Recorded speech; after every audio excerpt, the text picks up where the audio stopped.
Hi everyone, welcome back to Englishpedia. Jika video ini bermanfaat buat sahabat sekalian, jangan lupa klik tombol subscribe dan nantikan update terbaru dari Englishpedia.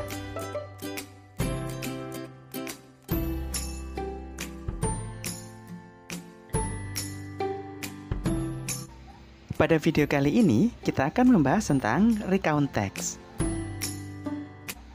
Hai Nita. Hi. Nita, do you ever have amazing experience? Or do you ever feel so excited in the past time?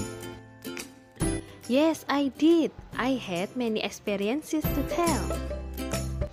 Wow, that's wonderful. Seperti halnya Nita, sahabat pasti punya banyak cerita untuk dikisahkan.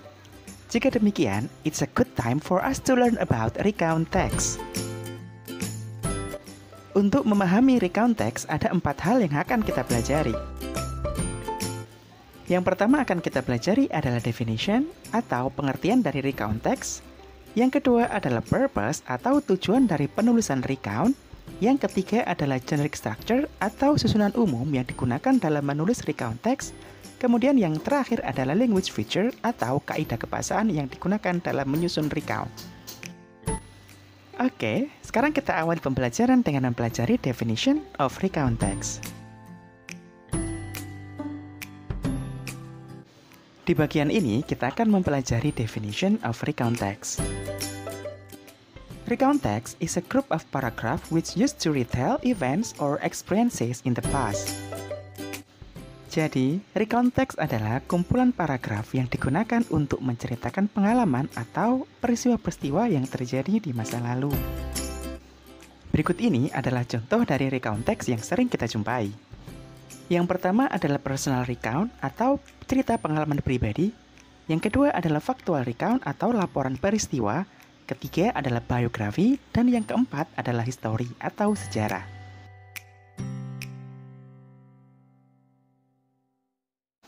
Sahabat Englishpedia, setelah kita memahami pengertian dari penulisan recount text, di bagian ini kita akan mempelajari purpose atau tujuan dari menulis recount. The purpose of recount text is to list and to describe past experiences by retelling events in order in which they happens.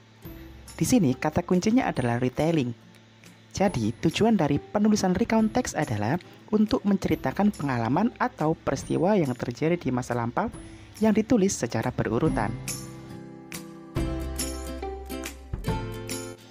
Nah, sahabat Englishpedia, kita sudah memahami pengertian dan tujuan dari recount text. Selanjutnya, kita akan mempelajari susunan dari recount text beserta contohnya.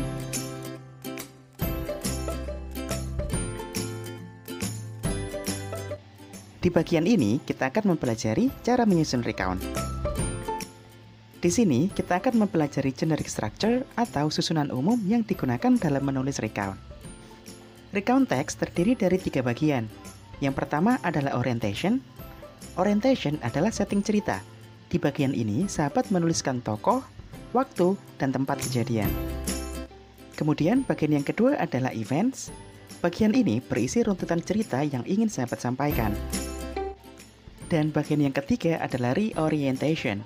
Reorientation adalah bagian penutup.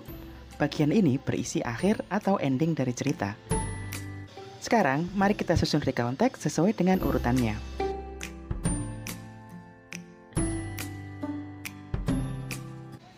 Di sini, kita akan menyusun recount text yang berisi pengalaman pribadi.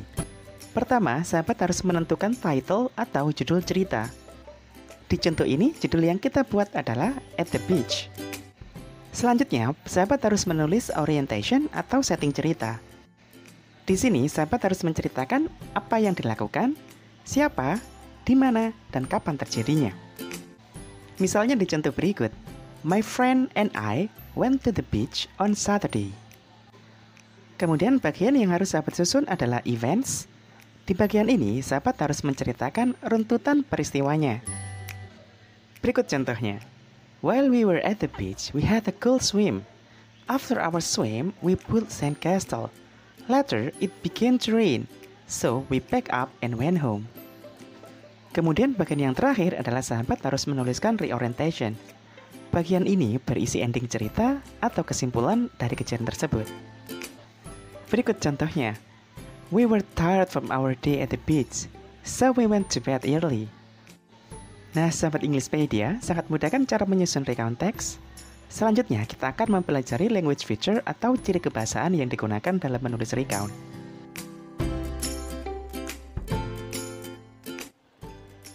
Selanjutnya, yang perlu diperhatikan adalah language feature atau ciri kebahasaan yang sering digunakan dalam recount text. Yang pertama, menggunakan simple past tense atau kata kerja bentuk kedua. Kata kerja bentuk kedua ini digunakan untuk bercerita tentang kejadian di masa lampau. Misalnya, I went to the beach last year. Nah, kata kerja went itu adalah bentuk kedua dari kata kerja go. Yang kedua adalah menggunakan personal participant atau sudut pandang orang pertama.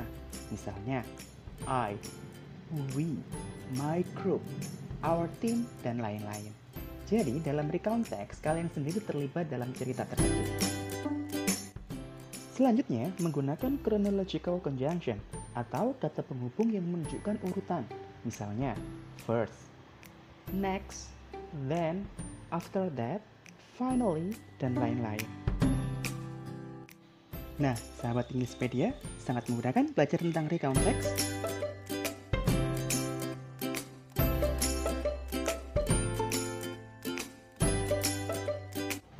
Sekarang waktunya kita untuk berlatih. Ceritakan pengalaman sahabat-sahabat sekalian dan tuliskan di dalam kolom komentar. Saya akan berikan feedback pada setiap karangan yang sahabat Englishpedia tulis. I think that's all for today's video. Don't forget to subscribe.